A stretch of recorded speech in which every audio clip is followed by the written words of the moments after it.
you make X amount of dollars in a given month and it's more than your expenses, for people who are just trying to save, when you look at the options, what do you do in an environment where I think we're up to 70% of the dollars in existence now have been printed in the last 2 years?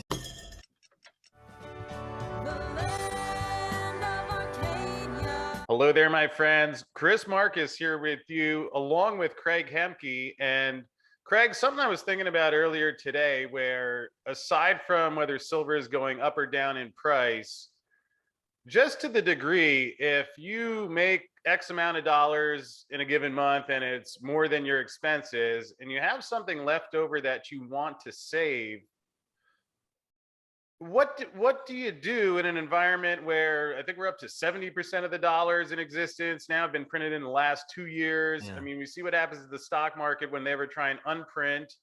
We see what's happening in the bond market with the yields spiking quite a bit. And, silver, again, it has its challenges with the government price cap. But for people who are just trying to save, when you look at the options, what would you say to that?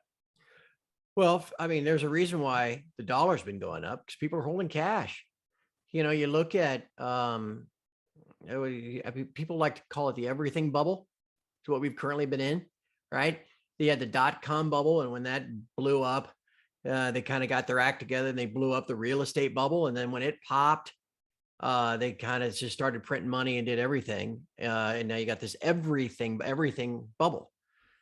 And so now that is being popped, I guess it shouldn't come as a surprise that everything's going down, right? Bonds are going down, stocks are going down. I mean, you name it. There's a handful of commodities, things like that. There are certain things that have gone up. But from a traditional, if you were to go see a certified financial planner or something like that, I mean, I used to be a stockbroker, so I still remember a lot of this stuff. They'd say, well, you should have 60% of your money in stocks and 40% in bonds. In fact, that asset allocation should change as you get older. If you're 6 years old, you should have 40% in stocks and 60% in bonds. Well, hell, it doesn't matter what you had this year. You're getting your ass kicked. Yeah. Right? I mean, the bond market is just killing people with the way rates have risen. You think, well, rates haven't gone up that much. They're at 3%. Well, they used to be 1.5%. So, I mean, that's just wiping people out in their bond portfolio at the same time the stock market's down 15% or whatever year to date. So I'm faced with the same dilemma. I'm sitting there. I may not look like that old of a guy, but I'm really getting older. And I'm trying to save too, right? So I'm faced with that every month too. Where do you put it? It's not like I don't already have, a couple of safe loads sitting in the bottom of a lake of silver. But I got to buy more because where else are you going to put it? Right. You can hold it in cash, but even what the Fed's going to be hiking rates and mortgage rates are going up. But is the bank paying more than 20 basis points on a savings account yet? Maybe 1% on a 5-year CD. Well, okay. I think I feel better, taking, whatever's left over. If it's $2,000 and buy 100 ounces of silver instead. Because fundamentally, well, silver doesn't ever go up. Well, yeah, but I think at some point in the next 5 years, it's going to 25 or 30 at least. And that's pretty good protection against, what would happen if you just stayed in cash or if you bought into everything that's going down.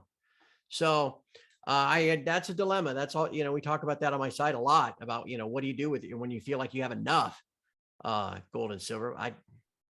Maybe you don't have enough. You just keep buying more because remember when we talked in our previous call about the risk reward skew? I think from here, 10% downside versus whatever upside. So anyway, that's what I'm doing. So that's for what it's worth for everybody else.